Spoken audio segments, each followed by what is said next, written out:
다음 경기로 넘어가 보죠. 테네시 타이탄스와 피츠버그 스틸러스의 경기입니다. 19대 13으로 피츠버그 스틸러스가 승리를 가져갔는데 저는 그 트위터로 이제 그런 소식들을 좀 접하는 편인데 이날 타이탄스 선수들이 이제 이 센터 쪽에 스틸러스 로고 위에서 이제 까부는 장면이 있더라고요. 네, 저는 그거 보고 질 줄 알았습니다. 저는 이제 김민준 아나운서가 이 얘기를 해주셔서 지금 알았는데 이제 두 가지 생각이 좀 드는 것 같아요. 그래서 첫 번째는 지난주에 레이더스가 칩스 원정을 떠나서 비슷한 일을 했다가 크게 한번 혼났던 기억이 있었고, 네. 그다음에 이제 저희가 아마 과거 방송에서 한번 언급을 했던 것 같은데 이 테러블 타월의 저주에 대해서 저희가 한번 설명을 드렸던 바 있었잖아요. 맞아요. 그래서 테네시의 선수들이 이 피츠버그의 어떤 응원의 상징인 그 노란 수건을 좀 밟는 어떤 뭐 셀러브레이션을 했다가 뭐 그해 플레이오프도 탈락하고 그 이후에도 뭐 긴 기간 연패를 당해서 나중에 좀 사과를 하는 뭐 그런 일이 있었다고 말씀을 드렸는데 테네시의 어떤 선배들이 비슷한 일을 했다가 좀 크게 혼났던 경험이 있는데 네. 이 후배 선수들이 좀 학습이 부족했던 것은 아닌가 그런 생각이 좀 드네요. 그런 얘기가 있잖아요. 하늘 아래 새로운 것은 없고 역사는 반복된다 라는 명언이 있는데 역사가 또 반복됐네요. 네. 그래서 테네시 선수들의 다소 좀 예의 없는 행동을 피츠버그가 좀 잘 뭐 대응을 했다, 좀 응징을 했다 이렇게 좀 참교육을 했다. 좀 표현을 해야 될 것 같은데 사실 피츠버그도 좀 어수선했어요. 그 지난주에 체이스 클레이풀의 좀 프로 의식이 결여된 셀러브레이션 이것 때문에 좀 어수선했는데 발부상에서 돌아온 베테랑 코너백 조 헤이든이 어떤 팀의 분위기를 바꿔주는 아주 좋은 장면들을 여러 차례 보여줬다. 그래서 이 헤이든을 좀 칭찬을 하고 싶습니다. 그래서 네. 3쿼터 막판에 이제 펌블이 되면서 높게 뜬 공이 있었는데 그거를 헤이든이 이제 다이빙으로 리커버리를 하면서 공격권을 가져왔던 이제 결정적인 수훈이 있었고 경기 종료 이제 34초 전에 이 원 포지션을 지켜야 하는 상황에서 상대의 포스다운 고포릿을 저지하는 결정적인 태클을 성공시키면서 팀의 승리를 확정지었던 것도 이 헤이든이었거든요. 네. 그래서 이 조 헤이든이 이제 5주 만에 경기에 나섰는데 아주 돌아오자마자 이제 결정적인 좀 게임 체인징 플레이들을 해줬습니다. 결국 이제 이런 턴오버가 경기에 얼마나 큰 영향을 끼치는가 이런 부분을 또 확인을 해볼 수 있는 그런 경기가 됐습니다. 그러니까 이날 사실 타임 오브 포지션이 39분 대 21분, 토탈 전진 야드도 318야드 대 168야드로 테네시가 모두 주도를 했던 경기였어요. 근데 이제 말씀해주신 대로 턴오버 싸움에서 4대 0으로 이제 피츠버그가 앞서면서 이날 경기를 승리를 할 수가 있었고 실제로 테네시가 4번 턴오버를 하고 그 직후에 이제 피츠버그가 공격을 했을 때 터치다운은 없었지만 한 번도 놓치지 않고 모두 필드골로 차곡차곡 점수를 연결을 했거든요. 네. 그러면서 뭐 전체적으로 많은 점수가 나지 않은 경기에서 피츠버그가 좀 신승을 거둘 수가 있었습니다.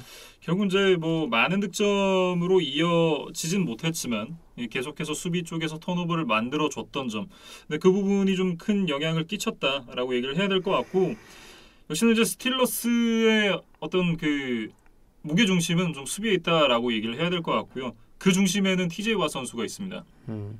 뭐 이날도 이제 1.5개의 색을 추가하면서 17.5개를 기록을 하게 됐어요. 그러면서 이게 스틸러스 프랜차이즈 신기록이라고 하거든요. 그래서 뭐 구단 역사에 또 TJ 와트가 자신의 이름을 한 줄 더 새겨 넣었고 뭐 이번 시즌 충분히 20개까지 갈 수 있지 않을까 기대를 해봅니다. 그리고 뭐 워낙 젊은 선수니까 다음 시즌, 그 다음 시즌에는 아마 또 자신의 기록을 넘기 위해서 또 도전을 이어갈 것으로 보여요.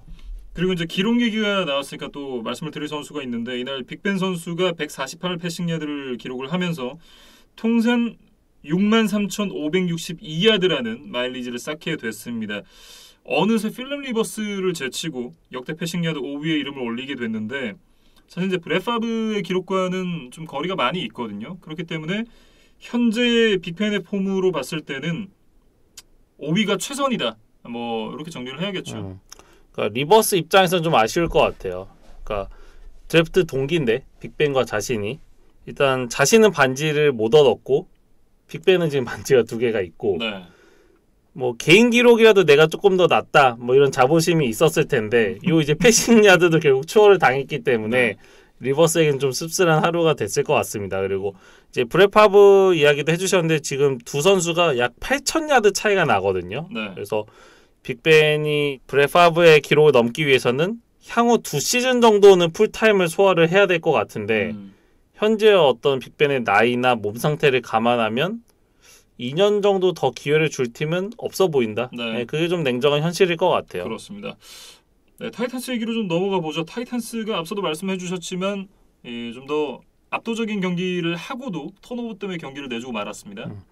이날 뭐 돈타 포어맨이 108야드 정도를 달려주면서 뭐 데릭 헨리의 공백 어느 정도 메워보기 위해서 노력을 했지만 결국 후반에 연속 턴오버가 나왔던 것이 좀 패배의 원인이었습니다. 그래서 타이탄스가 지금 시즌 초중반에 이제 6연승을 달렸는데 그 후에 지금 1승 3패로 크게 부진하고 있어요. 네. 그리고 특히 그 졌던 3경기를 살펴보면 공이 많은 턴오버가 나왔던 경기들이었거든요. 그래서 뭐 원래 테네시의 어떤 플랜 A나 뭐 장밋빛 미래라면 지금 이제 시즌 후반부로 왔잖아요.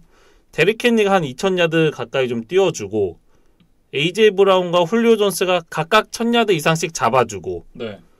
그러면 이제 막강한 화력이 완성이 되니까 요 어떤 공격력을 무기로 좀 리그를 주름 잡겠다. 이게 이제 타이탄스의 이번 시즌 초기의 계획이었는데 그것과는 지금 좀 거리가 많이 멀어져 있어요. 네. 그래서 데릭 헨리는 아마 정규 리그에서는 좀 모습을 보기가 어려울 것 같고 AJ 브라운이 이미 4경기, 훌리오 존스가 이미 6경기를 결장을 했거든요. 네. 그러면서 각각 1,000야드 이상의 시즌을 기대를 했던 두 선수가 합쳐서도 지금 1,000야드가 되지 않는 좀 안타까운 상황이 이어지고 있습니다.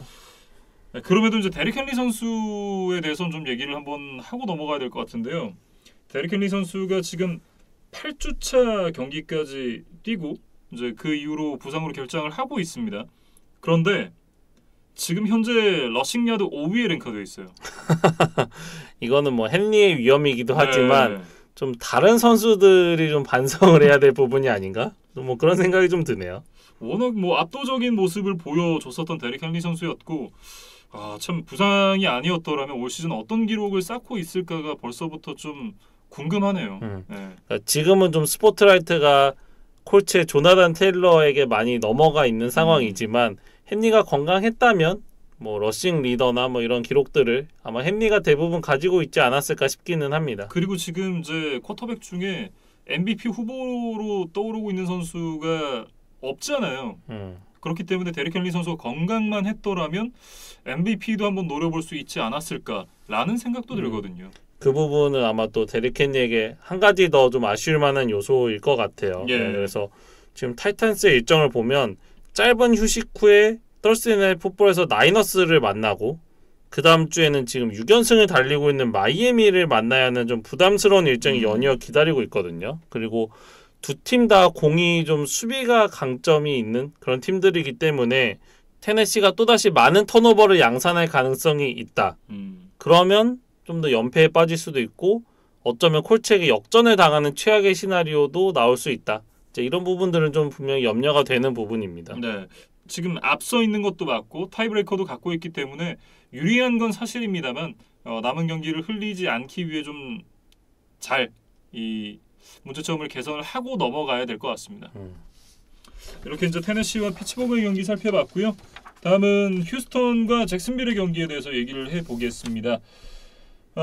뭐 이길 팀이 이겼다라고 얘기를 해야 될 것 같은데 라이언스가 이제 이기면서 잭슨빌 제거스가 이 작년에 이어서 올해도 1번 픽을 가져갈 가능성이 좀 높아졌다라는 말씀을 앞서 드렸고 어반 마이어가 이제 15주차 경기가 끝나고 경질이 됐습니다. 물론 이제 제가 지난주 리뷰 때 뭐 간단하게 어떤 소식에 대해서 전해드리기는 했는데 뭐 저도 그렇고 뭐 아마 팬분들도 그렇고 김민준 아나운서의 어떤 총평이나 어떤 날카로운 독서를 좀 기대하시지 않을까.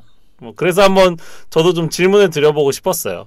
지난주에도 말씀을 해주셨지만 이제 조시램보를 걷어찬 거는 진짜 이거는 있을 수도 없는 일이다라는 생각이 들고 그럼에도 조시램보가 어반 마이어가 잘리기 전까지 이거를 뉴스화 시키지 않았어요. 조시램보의 참을성도 정말 대단하다라는 생각이 들고요. 저는 이런 사람은 다시는 감독이 되면 안 된다라고 생각을 합니다.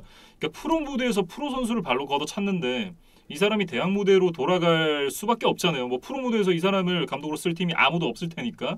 근데 이 사람이 대학 무대로 돌아가게 되면 프로 선수들한테 했던 것보다 더하면 더했지 덜하진 않을 거란 말이죠. 근데 대학생들을 발로 걷어차는 그런 감독이 있다? 저는 이런 사람은 다시는 감독 지휘봉을 잡으면 안 된다고 생각을 합니다. 그러니까 감독이라는 거는 사실 많은 사람들에게 좀 영향력을 끼치는 자리고 또 우리가 뭐 감독이라고 표현은 하지만 또 스승이기도 하잖아요. 그럼요. 네, 근데 이제 그런 부분에서 분명히 좀 인격적으로 좀 문제를 드러낸 어반 마이어의 이번 시즌이었습니다. 왜 저희가 그런 얘기 하잖아요. 남자들에게는 조심해야 될 것이 있다라고 얘기를 하는데 지금 올 시즌에만 뭐 조시레모 발로 찼죠. 그리고 그 술집에서 이제 이 외간 여자와 부비부비를 하다가 걸린 사건이 또 있었잖아요. 그런 조심해야 될 것을 조심하지 못했던 부분이 결국 팀에게도 굉장히 악영향을 끼쳤고 그리고 본인에게도 굉장히 좀 마이너스로 돌아오지 않았나. 뭐 그런 생각이 들고 뭐 진작 잘렸어야 됐는데 너무 늦었다라는 생각도 저는 좀 갖고 있습니다. 그리고 이제 이 부분에 대해서 하나 좀 짚고 넘어가 보고 싶은 게 잭슨빌의 가장 큰 문제는 저는 사실 구단주라고 생각을 해요. 그러니까 사이드 칸이 되게 이 외면적으로 보이기에는 본인이 되게 의사결정에 참여를 하지 않는 것처럼 그렇게 좀 이미지를 가져가고 싶어 하는 것 같아요. 그런데 중요한 결정은 꼭 본인이 하고 있거든요. 근데 그럴 거라면 결정을 빨리 하던지 아니면 아예 손을 떼고 똑똑한 대리인을 두던지 둘 중에 하나를 해야 되는데 사실 이도저도 아니고 그렇기 때문에 의사결정이 늘 늦습니다. 그러니까 이번에 이 어반 마이어 감독을 데려와서 어반 마이어가 지금 프리시즌부터 정말 이상한 짓 많이 했었잖아요. 프리시즌에 이제 팀 티보 선수를 데려와가지고 뭐 타이트엔드로 포지션 변형을 시켰다가 이 선수를 시즌 시작하기 전에 방출한다던가 이런 말도 안 되는 짓거리들을 할 때 주의를 주고 이런 부분들이 이제 문제화되지 않게끔 뭐 이런 부분에 대한 뭐 주의를 줘야 되지 않았었나라는 생각이 좀 들고 그리고 사실 저는 성충은 났을 때 잘랐어야 됐다라는 생각이 들어요.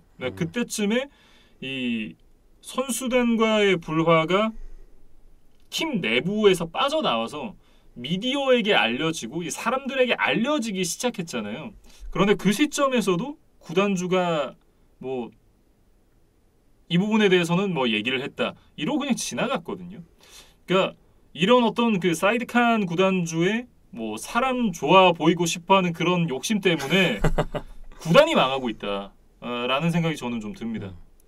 그리고 투자도 안 하죠. 뭐 저도 좀 기록을 찾아봐야 될 것 같기는 한데 백투백으로 1라운드 1번 픽을 가져가는 팀을 근래에는 좀 본 적이 없었던 것 같거든요.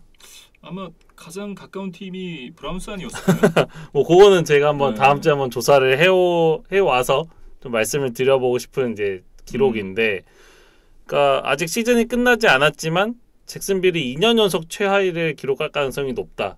그리고 나름 뭐 역대급 재능이라고 불리는 쿼터백을 뽑았음에도 불구하고 이거는 물론 로렌스에게도 일정 부분 책임이 있기는 하지만 뭐 구단주 감독을 포함한 잭슨빌 구단 자체에도 분명히 좀 문제가 있었다고 리뷰를 해야 될 것 같아요. 저는 솔직히 말씀드리면 맥 존스가 잘하고 있어서 너무 좋은데 이 트레버 로렌스가 만약에 패트리어츠에 왔다? 그러면 저는 맥 존스만큼 했을 거라고 생각을 해요. 그러니까 적어도 잭슨빌 제규어스에서 보여주는 것보다 나은 모습을 보여줬을 것이다. 그리고 이제 NFL을 보는 시간이 점점 쌓여가면서 드는 생각이 코칭이 정말 중요하구나 라는 생각이 들거든요. 그런 점에서 생각을 해봤을 때 그럼 이제 트레버 로렌스가 이 어반 마이어라는 감독을 자신의 커리어 첫 번째 감독으로 만난 건 인생 최악의 어떤 불운 중에 하나일 거다라는 생각이 저는 듭니다. 잭슨빌 얘기는 이제 여기 정도로 이제 마무리를 하고 휴스턴에 대해서도 이제 짧게만 언급을 하면 데이비스 밀스가 드디어 커리어 선발 첫 승을 거뒀습니다. 네. 그래서 이날 209 패싱 야드에 2개의 터치다운, 1개 인터셉션을 기록을 했는데 어쨌든 이겼다는 게 좀 중요한 것 같아요. 그래서 밀스에게 좀 축하를 보내고 싶습니다. 네, 뭐 사실 지금 루키 쿼터백 중에 맥 존스 제외하고는 가장 잘하고 있지 않나 라는 생각이 좀 드는데 뭐 휴스턴이 또 하나 이제 뉴스가 있는 게 지금 그 프로볼 선수가 모두 선정이 됐잖아요. 근데 프로볼 선수를 한 명도 배출해내지 못한 구단이 됐습니다. 뭐 수비, 공격, 스페셜팀 전반을 둘러봐도 사실 올스타 무대에 좀 갈만한 선수는 보이지 않았던 것이 사실인 것 그렇죠. 같습니다. 예. 예. 사실 이제 몇 년 전까지만 하더라도 이런 부분에 대해서 휴스턴 텍산스가 프로볼 선수를 배출 못한다? 상상하기 좀 어려웠거든요. 왜냐하면 제이제이 와 선수도 있었고, 뭐 디안드레 홉킨스, 그리고 지금 이제 뭐 경기에 나서지 않고 있지만 이 쿼터백 디셔 왓슨 선수도 있고, 뭐 이런 부분들을 생각을 해봤을 때 참 몇 년 전과는 팀이 완전히 달라졌다. 역시 빌 오브라이언이 쌓아놓은 똥이 워낙 이제 크기 때문에 이걸 치우기가 쉽지가 않구나. 이런 생각도 좀 드네요. 네, 이렇게 정리를 해보고요. 다음 경기는 댈러스와 뉴욕 자이언츠의 경기입니다. 댈러스가 21대 6으로 승리를 가져왔는데 뭐 당연한 승리였다라고 봐야겠죠. 이날은 좀 긴 부상에서 돌아와서 존재감을 드러냈던 드마커스 로렌스에 대한 이야기를 좀 하고 싶어요. 예. 그래서 로렌스가 1쿼터, 2쿼터, 3쿼터 각각 한 번씩 공격권을 가져오는데 결정적인 개입을 하면서 자이언츠의 공격을 무력화시키는 데 좀 앞장섰고 사실 부상 복귀 이후에 60에서 70% 정도의 스냅에만 지금 참여를 하고 있거든요. 그렇게 좀 자신의 어떤 체력, 경기 감각을 좀 조율하면서 가고 있는데 그럼에도 불구하고 가공할 만한 위력을 보여줬다. 이렇게 좀 평가를 하고 싶습니다. 그래서 로렌스 본인도 지금 이제 댈러스 수비에 대해서 좀 만족을 하고 있는 것 같아요. 뭐 자신이 입단한 지 지금 8년이 됐는데 올해가 가장 좋은 수비를 좀 보유하고 있는 것 같다. 이렇게 좀 이야기를 하면서 뭐 달라진 팀 동료들에 대한 좀 소감을 밝히기도 했습니다. 거기다 이제 트레이븐 딕스 선수가 또 하나 인터셉션을 추가하면서 이제 두 자릿수 인터셉션을 기록을 했습니다. 저희가 몇 주 전에 이야기했던 그 나이트 트레인 레인의 14개의 NFL 역대 기록. 요거는 좀 깨기가 어려워진 것 같아요. 근데 하지만 이제 에버슨 홀스가 세웠던 댈러스 프랜차이즈 기록인 11개 경신에는 충분히 도전해 볼 수 있는 상황이다. 네. 이렇게 좀 말씀을 드리겠습니다. 네, 에버슨 몰스 이 선수의 이름이 나오니까 또 에버슨 몰스님이 생각이 나네요. 네. 이 자리를 빌어서 다시 한번 감사드린다라는 말씀을 전하고 싶고요. 그리고 이제 마이카 파슨스 선수에 대한 얘기를 안 할 수가 없는데 이렇게 보면 이제 3선에 걸쳐서 그 D라인의 로렌스, 라인베커 쪽에 파슨스, 그리고 이제 세컨더리 쪽에 딕스까지 이 3선에 걸쳐서 플레이메이킹을 해줄 수 있는 선수들이 하나씩 배치가 돼 있습니다. 그리고 이런 이제 키 플레이어, 이제 얼굴이 돼줄 수 있는 선수들도 있지만 나머지 주전 선수들 대부분이 부상 없이 지금 뎁스차트에 이름을 올리고 있거든요. 그래서 올해 같은 경우는 특히 뭐 부상도 부상이지만 이제 코로나와의 싸움인데 그렇죠. 그런 부분에 대해서도 좀 전체적으로 관리가 잘 되고 있는 것으로 보입니다. 그래서 뭐 플레이오프 무대에 나가서도 이 댈러스 수비진이 좀 일을 낼 수 있지 않을까? 점점 좀 신뢰가 쌓이고 기대가 되는 것 같아요. 네. 다만 이제 이 수비가 4개 턴오버를 만들어줬는데 득점이 21점밖에 되지 않는다. 이 부분은 좀 우려를 해야 될 부분이 아닌가라는 생각도 좀 들어요. 그러니까 다소 기대에 못 미쳤다. 이 정도 표현이 어떨까 싶고 지난 경기에 이어서 이날도 4쿼터에 닥 프레스캇의 어떤 턴오버가 나왔거든요. 네. 그래서 이 부분은 분명히 좀 반복이 돼서는 안 되는 그런 문제라고 말씀을 드리겠어요. 그래서 댈러스가 지금 원정 3연전을 치렀는데 모두 승리를 거뒀습니다. 그러면서 사실상 지구승을 뭐 확정을 지었고 이번 주에 이제 템파베이와 애리조나가 모두 미끄러져 주면서 단숨에 지금 2번 시드까지 올라갔거든요. 그래서 좀 많은 것을 얻었던 한 주였어요. 네. 다음 주는 이제 이 워싱턴 풋볼 팀과 상대를 하게 되는 댈러스 카우보이스입니다. 댈러스 카우보이스가 좀 유리하다라고 봐야겠죠. 일단 워싱턴이 코로나 이슈가 얼마나 좀 정리가 될 것인가 요것도 좀 변수고 워싱턴의 이제 15주차 경기가 연기가 되면서 상대적으로 짧은 휴식 후에 지금 16주차에 나와야 되거든요. 그렇죠. 그래서 댈러스는 어떤 일정에 대한 유리함도 좀 누릴 수 있게 됐다. 그러면서 워싱턴과의 시즌 맞대결을 수입할 수 있는 아주 좋은 기회를 맞았습니다. 네. 자이언츠 얘기로 좀 넘어가 보겠습니다. 지금 데니얼 존스 선수가 목 부상에 시달리고 있는데 데니얼 존스 선수를 이제 셧다운하기로 결정을 했습니다. 그래서 아마 남은 시즌은 존스의 모습을 좀 볼 수가 없을 것 같고 그러면 이제 데니얼 존스의 한 3년 정도 이 자이언츠 생활을 좀 리뷰를 해보고 싶어요. 일단은 12승 25패니까 이 승패로만 봐서도 분명히 존스에게 뭐 높은 점수를 주기는 좀 어려울 것 같고, 그렇죠. 그렇게 되면 이제 당장 5년차 옵션을 실행할 것이냐, 그 다음에 혹은 뭐 연장 계약을 줄 것이냐, 이런 거에 대한 고민이 이제 시작이 되거든요. 네. 그래서 뭐 당장 5년차 옵션 같은 경우는 내년 5월까지 지금 결정을 해야 돼요.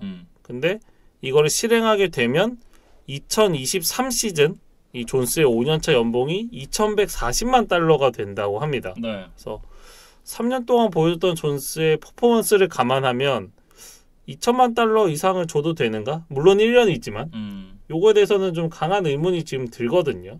그리고 이 데니얼 존스를 뽑았던 데이브 게틀먼 단장도 아마도 이번 시즌을 끝으로 교체될 가능성이 높아 보이기 때문에 그렇죠. 새로운 단장이 오면 새로운 쿼터백으로 좀 시작하고 싶어 하지 않을까, 이런 좀 생각이 드는 상황이에요. 네. 아마 뭐 교체가 된다라고 한다면 지금 후보군이 뭐 지미 가로폴로, 뭐 러셀 윌슨 정도가 되지 않을까 싶거든요. 그러니까 드래프트에서 신인을 뽑는 것도 있지만 네. 앞서 말씀드린 대로 이번 드래프트에서는 크게 기대할 만한 쿼터백이 없다라는 지금 뭐 전망이 대다수기 때문에 이 윌슨이나 가로폴로 이야기가 좀 나오고 있는 것 같아요. 그래서 뭐 윌슨은 일단은 좀 시애틀에서 언해피한 상황인 것 같고, 그렇죠. 뭐 가로폴로는 최근 분위기는 좋지만 어쨌든 많은 투자를 했던 랜스라는 어떤 잠재적인 교체 대상이 있기 때문에 네. 언제든지 좀 팀을 떠날 수 있는 상황으로 보이거든요. 그리고 가로폴로가 타이밍이 딱 좋은 게 내년에 데니얼 존스가 이제 4년차, 만약 5년차를 실행을 안 한다라고 하면 데니얼 존스의 계약이 끝나는 시점에 가로폴로의 계약도 같이 끝나는 걸로 제가 알고 있거든요. 그러면 조금 더 이제 낮은 조건으로 네. 좀 부담 없이 뭐 영입을 할 수도 있겠죠. 예, 근데 뭐 저는 이제 윌슨에 대해서 좀 더 이야기를 해보고 싶은데 이런 얘기가 있더라고요. 이 윌슨이 지금 팝스타 아내 시아라와 결혼을 시아라. 했는데 이 시아라의 어떤 뉴욕 생활을 위해서 트레이드 거부권을 풀고 뉴욕으로 올 수도 있다. 이런 루머가 있어요. 그래서 물론 뭐 NFL 선수들에게 뭐 어떤 강팀으로 가는 거 혹은 뭐 많은 연봉을 받는 거 이런 것도 분명히 팀을 선택하는 요소 중에 하나겠지만 또 이렇게 간혹 어떤 가족을 위한 선택을 하는 선수들도 있거든요. 네. 예를 들면 유현진 선수도 뭐 토론토의 어떤 교육 환경 이런 것들을 위해서 토론토행을 선택했다 이런 이야기도 있었던 것으로 제가 알고 있는데 그렇군요. 그러니까 그런 것들을 감안하면 이것도 뭐 루머로만 이제 치부하기에는 충분히 설득력이 있는 이야기다. 예, 그렇게 좀 말씀을 드리겠습니다. 네.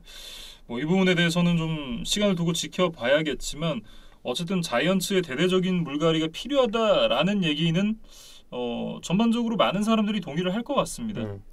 그리고 이제 뭐 자이언츠 이날 경기에 대해서도 정말 짧게만 리뷰를 해보면 마이클 글래넌이 다시 나오기는 했는데 뭐 실망스러웠던 경기였고 차라리 그 경기 막판에 나왔던 제이크 프롬이 좀 가능성을 보여줬어요. 예. 그래서 현지에서는 지금 남은 기간 오히려 제이크 프롬에게 좀 기회를 줄 수도 있지 않겠느냐. 이 선수가 더 젊으니까.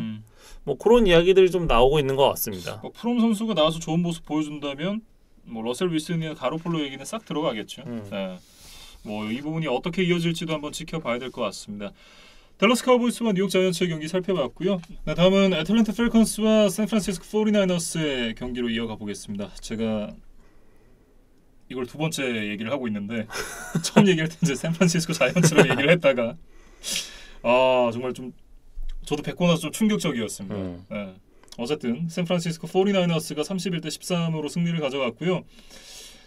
사실 이제 두 팀이 이제 와일드카드 자리를 두고 경쟁을 하고 있었던 상황이었는데 나이너스가 승리를 거두면서 두 팀의 격차가 더 벌어졌습니다.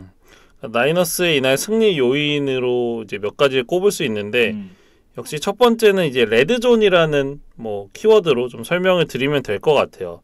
나이너스 디펜스가 이날 5번의 레드존 진입을 허용하기는 했는데 터치다운 1개, 필드골 1개만 허용하고 나머지 3번의 고포일 상황을 모두 막아냈거든요. 네. 그러면서 공격권을 가져오고 실점을 최소화했던 것이 좀 결정적이었고 뭐 휠치 연정 부러지지 않았다 뭐 이렇게 좀 얘기를 해야겠네요. 그래서 상대를 레드존에서 막아낸 그 3번을 조금 더 의미 부여를 해보면 첫 번째는 이제 경기 시작하자마자 스페셜팀이 턴오버를 범했는데 그 실수를 좀 덮어주는 네. 좀 디펜스의 활약이었다. 그리고 나머지 2번은 이제 승부가 결정되는 4쿼터에 몰아서 나왔거든요. 그래서 그 3번이라는 숫자도 많았지만 그 순도 어떤 뭐 가치 이런 것도 높은 아주 이제 멋진 활약이었습니다. 예. 네, 공격 얘기도 좀 해볼까요? 그러니까 수비와 마찬가지로 똑같이 5번 레드존에 들어갔는데 공격팀은 4번의 터치다운과 1개의 필드골. 그러니까 거의 뽑아낼 수 있는 최대한의 점수를 뽑아냈어요. 예, 그러면서 기회를 놓치지 않는 면모를 보여줬다. 이렇게 좀 정리를 해보겠습니다. 그래서 일라이자 미첼이 이날 결장을 했지만 제프 윌슨 주니어가 110 러싱 야드 1개 터치다운으로 그 공백을 완벽하게 메웠고 조지 키틀이나 이제 디보 세뮤얼도 이제 자신의 역할들을 해주면서 뭐 가로포로를 도와서 좀 많은 점수를 만들어낼 수가 있었습니다. 네. 뭐 어쨌든 완승을 가져갔던 나이너스였고 펠컨스는 코델 패터슨 선수가 이날 굉장히 부진했습니다. 23 스크리미지 야드밖에 하지를 못했으니까 이번 시즌 내내 좋은 모습을 보여줬던 패터슨도 이날만큼은 좀 쉬어갔어요. 그리고 수비에서 어떤 상대의 공격을 전혀 제어하지 못하는 그런 모습들이 좀 분명히 아쉬웠습니다. 그래서 뭐 펠컨스가 사실 당초 예상보다는 6승 8패 정도면 뭐 저는 꽤나 선전을 하고 있다는 생각을 하기는 해요. 저도 마찬가지입니다. 네, 그런데 조금 더 기록을 세부적으로 살펴보면 강팀에게는 좀 철저하게 약한 모습을 보여주고 있거든요. 그래서 어떤 6승 8패라는 결과보다 그 과정이나 내용에는 좀 높은 점수를 주기가 어렵다. 그렇게 좀 적어봤습니다. 그래서 그리고 사실 저는 그 생각도 들어요.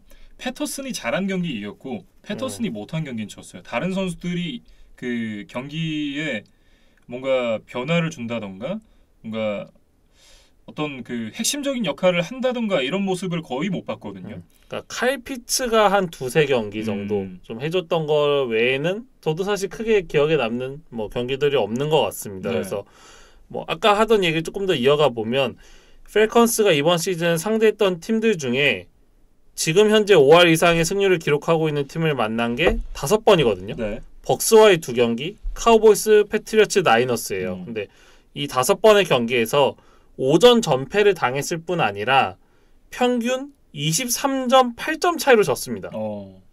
그러니까 이거는 좀 분명히 문제가 있었다. 그리고 이제 펠컨스의 6승에는 대부분 이제 약팀들과의 경기였다. 이제 이런 그렇죠. 이야기들이 분명히 좀 들어가야 될 것 같아요. 네. 그래서 훌리오 선수를 떠나보내고 지금 맷 라이언과 이별을 준비하는 과정인데 뭐 펠컨스의 이번 시즌을 좀 그렇게 좋게 보기는 어렵다. 예, 설령 5할 근처에서 시즌을 마무리하더라도 네. 그런 이야기를 좀 드리고 싶어요. 강팀 판독기다 뭐 이 정도로 정리를 할 수 있겠죠. 네. 뭐 사실 큰 의미를 부여하기 좀 어려울 것 같은데 그래도 이제 구영민 선수가 뛰고 있는 팀이니까 저희가 이제 좀 주목을 해서 보게 되는 것 같습니다. 이날 이제 이 필드골 2개와 엑스트라 포인트 하나를 모두 성공을 시켰는데 결국 이제 프로볼에는 선정이 되지 못했어요. 그러니까 지난 시즌에 프로볼에 한번 선정이 됐기 때문에 나름 좀 2년 연속 선정을 뭐 기대를 해봤는데 올해는 좀 아쉽게 뭐 그 영광을 누리지는 못했습니다. 사실 이제 좀 기대를 했었거든요. 뭐 끝내기 필드골도 3번인가가 있었고 그랬기 때문에 프로볼에 선정이 되지 않을까 좀 개인적으로 기대를 했었는데 되지 않아 좀 아쉽다라는 생각이 들고 어쨌든 펠컨스는 이 경기를 내주면서 사실상 이제 포스트 시즌은 좀 어렵다라고 봐야겠죠. 그러니까 라이언스, 빌스, 세인츠전이 남아 있는데 전승을 해놓고 좀 기다려야 하지 않을까. 근데 일단 그 전제 조건을 충족하기가 이제 펠컨스의 현재 로스터로서는 좀 어렵다고 봐야 될 것 같아요. 네. 반면 이제 나이너스 같은 경우에는 최근 6경기 5승 1패의 상승세를 달리고 있습니다. 어떻게 보면 지난 시즌의 템파베이 버커니어스가 그랬듯이 시즌 중후반에 치고 달리는 팀들이 포스트 시즌에서 좋은 성적을 많이 기록을 하잖아요. 그런 측면에서 봤을 때 나이너스 역시도 다크호스가 될 수 있는 팀이다. 이런 생각이 좀 들어요. 그러니까 리그에 있는 나머지 31개 팀이 최근에 가장 만나고 싶지 않은 팀으로 이 나이너스를 좀 꼽지 않을까 싶을 정도로 뭐 뚜렷한 약점을 좀 찾기 어렵고 네. 뭐 핵심 선수들이 좀 살아나고 수비도 좀 강해요. 그러니까 일단 닉 보사를 중심으로 한 수비가 좀 원상복구가 됐고 네. 스킬 플레이어진에서 사실 조지 키틀이 좀 침체돼 있었는데 최근 모습을 보면 다시 그 전성기 모습으로 좀 돌아갔거든요. 예. 그리고 뭐 라인 모스터트가 빠졌지만 기대하지 않았던 백업 러닝백들이 좀 돌아가면서 넘버원 역할을 해주고 있기 때문에 어떤 나이너스가 자랑하던 어떤 승리 공식이 좀 요새는 다시 이제 제대로 작동을 하는 것 같습니다. 예, 뭐 그런 부분들이 역시나 이제 최근 상승세에 영향을 주고 있다라고 봐야 될 것 같고, 이 다음 경기가 이제 타이탄스 원정입니다. 좀 부담스러운 상대긴 한데 타이탄스의 최근 분위기가 또 좋지가 않거든요. 그러니까 차라리 빨리 만나는 게 나이너스에겐 더 유리할 수 있겠다 그런 생각이 들어요. 네, 다음 주에는 어떤 모습을 보여줄지 한번 지켜봐야 될 것 같습니다. 애틀랜타 팰컨스와 샌프란시스코 49너스의 경기 살펴봤고요. 다음은 신시내티 벵갈스와 덴버 브론코스의 경기입니다. 15대 10으로 신시내티가 승리를 가져갔습니다. 신시내티가 이 경기를 승리로 가져가면서 지금 6년 만에 플레이오프 진출에 한 발짝 다가섰습니다. 그러니까 이 두 팀은 좀 두 가지 공통점이 있었어요. 그러니까 2015 시즌 이후에 나란히 플레이오프에 진출하지 못하고 있었다는 점, 그리고 이날 경기 전까지 이제 7승 6패로 AFC 와일드카드 티켓 싸움을 치열하게 이어가고 있었다. 이런 이제 두 가지 공통점이 있던 팀들이었는데 말씀해주신 대로 이제 벵갈스가 신승을 거뒀거든요. 네. 그래서 이날 벵갈스의 수훈 선수는 공격, 수비, 스페셜 팀에서 각각 한 명씩 좀 꼽아보고 싶습니다. 어떤 선수를 좀 꼽을 건가요? 일단 공격부터 얘기를 해볼까요? 공격은 이제 타일러 보이드가 이제 5번의 캐치 96야드 1개 터치다운으로 맹활약을 해줬는데, 특히 그 3쿼터 막판에 이날에 이제 결승점이 됐던 56야드 터치다운이 있었고, 네. 전반 막판에도 이제 리드를 잡는 필드골을 하기 위해서 그 레인지까지 가는 이제 19야드 리시빙이 있었거든요. 그래서 이 두 장면에서 이 타일러 보이드가 좀 큰 영향력을 행사를 했습니다. 네, 일단 공격에서는 타일러 보이드 선수를 꼽아줬고, 그럼 수비에서는 어떤 선수가 있었나요? 칼리드 카림이라는 이제 선수가 있는데, 이 선수가 이 모멘텀을 지켜내는 결정적인 턴오버를 유도를 했어요. 예. 그래서 경기 종료 후에 이제 잭 텔러 감독으로부터 게임볼도 받았다고 하더라고요. 그래서 이 상황을 좀 살펴보면 15대 10으로 이제 역전을 하고 나서 덴버가 사실은 벵갈스 진영 10야드 이내 지점까지 들어왔거든요. 그래서 만약에 터치다운을 허용했다면 이제 역전을 당할 수 있었던 뭐 그런 이제 위기였는데, 이 칼리드 카림이 드루락이 가지고 있던 공을 뭐라고 해야 될까요? 거의 뜯어냈다는 표현이 좀 어떨까 싶어요. 예, 그래서 어쨌든 카림이 이 공을 뺏어내면서 뭐 사실 당시에는 리턴을 하고 가다가 또다시 펌블을 하면서 다시 덴버가 공을 되찾아오는 것처럼 보였는데, 비디오 리뷰 결과 이제 카림이 처음으로 공을 뺏은 상황에서 다운이 됐다. 이제 그렇게 최종적으로 판단이 내려지면서 신시내티가 공격권을 되찾아올 수가 있었습니다. 예. 그리고 이제 수비에서 칼리드 카림을 이제 뽑아줬는데, 스페셜 팀에는 어떤 선수가 있었나요? 뭐 이번 시즌 저희가 여러 차례 이야기했죠. 이 신인 키커 에반 맥피어슨 이야기를 하고 싶습니다. 1쿼터 중반에 53야드 필드골이 있었고, 특히나 이제 전반 막판에 프랜차이즈 신기록인 58야드 필드골을 넣었거든요. 그러니까 이날 경기가 15대 10으로 끝났으니까 이 한 점 한 점이 굉장히 중요했던 상황에서 이 맥피어슨이 50야드 이상을 2개나 넣어줬다. 네. 이거는 좀 분명히 결정적인 활약이었다고 해야 되겠습니다. 역시는 이제 이 덴버가 고산지대다 보니까 킥이 멀리 가긴 멀리 가나 보네요. 네. 50야드가 아마 2개가 들어갔습니다. 네, 그런 영향도 좀 있었겠죠. 네, 그래서 사실 그 전반 막판에 이 덴버의 맥마나스가 51야드를 놓치면서 네. 요게 이제 반대로 유리한 필드 포지션이 되면서 맥피어슨이 빠르게 58야드를 넣을 수가 있었거든요. 그러면서 여기서 좀 6점 차가 난 거잖아요. 그렇죠. 석점을 안 주고 석점을 우리가 냈으니까 이제 고스란히 그 결과만큼 벵갈스가 이겼다고 그렇게 좀 정리를 하겠습니다. 네. 다시 정리를 해보면 공격에서 타일러 보이드, 수비에서 칼리드 카림, 스페셜 팀의 에반 맥피어슨이 팀의 승리에 크게 공헌을 했다. 뭐 이렇게 좀 정리를 해보겠고요. 이렇게 이제 8승 6패가 된 신시내티 벵갈스입니다. 이날 또 이 레이븐스가 패배를 하면서 지구 1위로 올라갔어요. 그러니까 승패 전적은 8승 6패로 같은데 맞대결 1차전에서 지금 벵갈스가 이겨놓았던 데이터가 있거든요. 예. 그래서 일단 잠시나마 벵갈스가 지구 1위에 이름을 올리게 됐고, 마침 다음 주 상대가 지금 볼티모어예요. 그래서 과연 시즌 수입이 되느냐, 아니면 다시 뭐 볼티모어가 1위를 탈환하느냐, 뭐 이런 이제 아주 중요한 싸움인데, 라마 잭슨이 지금 온전한 컨디션이 아닌 것처럼 보이기 때문에 벵갈스 입장에서는 좋은 타이밍에 만났다, 이렇게 좀 생각이 됩니다. 시즌 수입하면 사실상 뭐 지구 우승에 많이 가까워진다라고 봐야겠죠. 그리고 이제 덴버 이야기를 해보면 주전 쿼터백 테디 브리지워터가 머리 쪽에 충격을 입으면서 3쿼터 중반 정도에 이제 경기에서 빠지는 일이 생겼어요. 네. 그래서 남은 시간에 이제 드류 락이 채웠는데 첫 드라이브에서는 터치다운 패스를 연결시키는데 성공했지만 그 이후에는 펌블, 펀트, 포스다운 실패 이렇게 좀 무기력하게 물러나면서 뭐 벵갈스에게 좀 패배를 내주고 말았습니다.